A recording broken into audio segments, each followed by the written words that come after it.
Hello, my name is Wendy Noriega, and I'll be sharing with you characteristics of how the brain learns to read, and I will be referring to the Scott-Forsman reading program. Reading is one of the most complex processes the brain must perform. It requires the coordination of many of its parts. It sends visual signals, and they travel to the visual cortex in the occipital. The angular gyrus on the left side of the brain separates the sounds, and the frontal lobe integrates the information to provide meaning.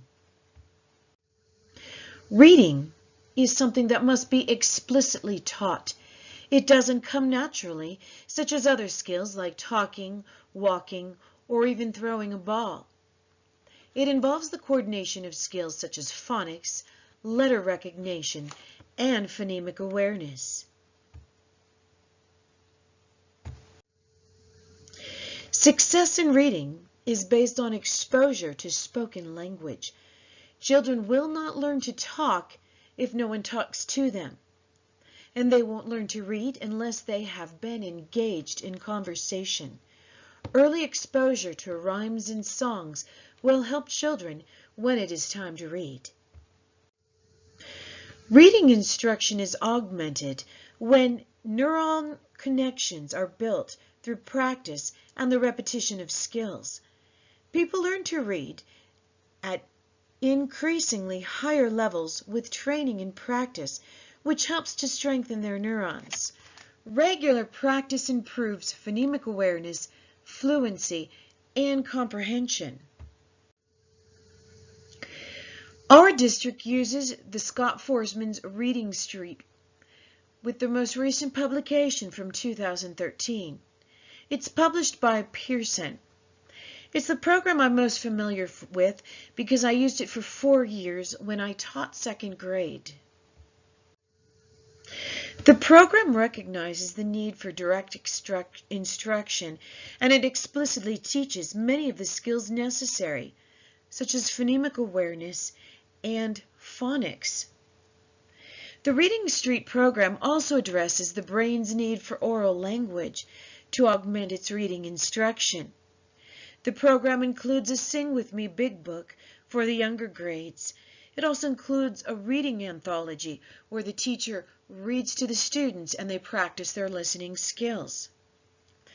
The Reading Street program also provides many opportunities for daily practice and repetition.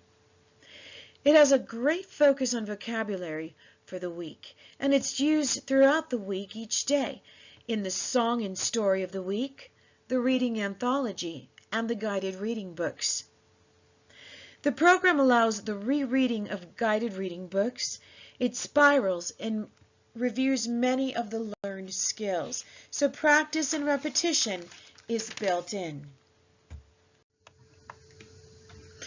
There were many major findings I found as I reviewed this curriculum.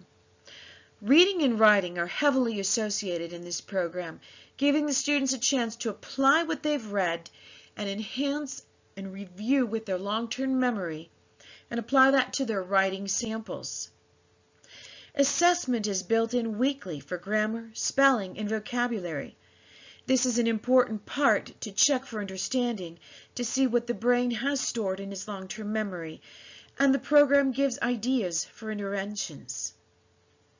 There's strong oral components, and they're built in through poetry, singing, drama, and a lot of discussion.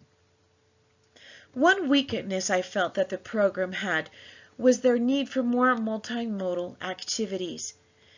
Assessments that are not necessarily paper and pencil based and activities were pretty much non-existent. Most of the assessments were paper and pencil. It would also be nice to use activities that use more large motor skills, maybe some dancing, maybe some greater activities that are going to get the children focusing more on the listening and combining that with those large motor skills. Thank you for listening. I hope you have a wonderful day.